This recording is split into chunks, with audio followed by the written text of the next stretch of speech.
Louisville police officer who fired the fatal shot that killed Breonna Taylor has a new job in law enforcement. Check out this headline right here.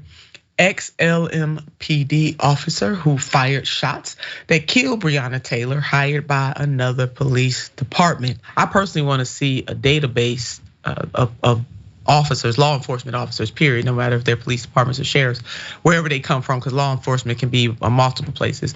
That's a nationwide database for law enforcement agencies to pull from. Your thoughts?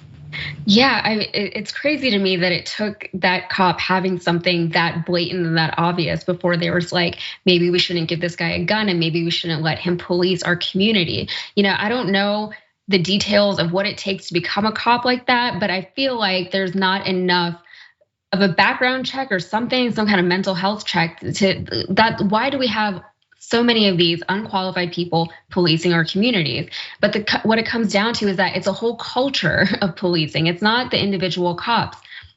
And I think that's a problem with the way that we tend to approach a lot of problems in this country, is that we focus on individuals and individual cases instead of taking a step out, zooming out, looking at everything from the big picture and saying, this is what's wrong with it. This is why we keep running into these same problems. And I think in the case of cops, I think it's fine to say that you're not cut out for a certain line of work. I think people change careers all the time. I've done it. I'll probably do it again someday. We need to normalize career changes for cops. Yeah, that is a great point, Yasmin. And the fact about the psychological testing, I believe that officers should get it on a regular basis, and not because the job is stressful. I mean, if we solve for the inequities, the racism and bias, the anti-blackness, if we put that stuff in the parking lot just for a second, not for too long, because we can't separate that out, but we just park it just for a little bit, it is a hard job. And it's very stressful, and over time, you're right, things change. And so what better way to protect members of law enforcement who are out on the streets on a regular basis and also protect the community than to make sure that they are psychologically evaluated on a regular basis and dedicate a whole division to doing that, where that division doesn't do anything else, but they do that thing right there. That would be helpful. To me, it's not just one thing. It's going to be multiple things to help us transform, as one of my dear friends, Dr. Ronnie Dunn, always says, to transform policing in this country.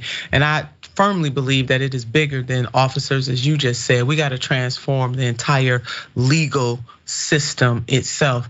And then in other news, to follow up right along with this, Kim Porter, the officer convicted of killing Dante Wright, was released from prison. And there she is right there. Why are these people who have, just they didn't do their job, they murdered other people, being released and just so quickly, as Yasmin laid out? The average person will not get an opportunity, a second chance so quickly, but yet and still we give them these kinds of chances.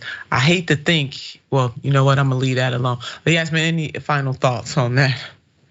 Yeah, I would love to see something like what you described. And we all know that the police have the budget to make something like that happen. It really just comes down to where their priorities are.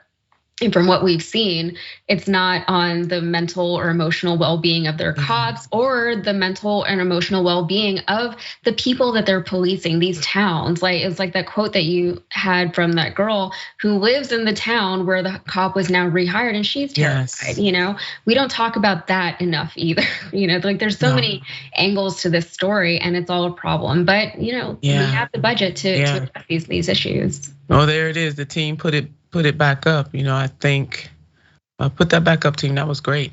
I think he should be in jail. It is absolutely ridiculous that Cosgrove is policing our town, and that is Haley Wilson, a 24-year-old resident. I mean, Haley said it, she summed it up. It is absolutely ridiculous. He needs to find another profession. And I'm not even so sure like what real consequences this officer faced for doing what he did.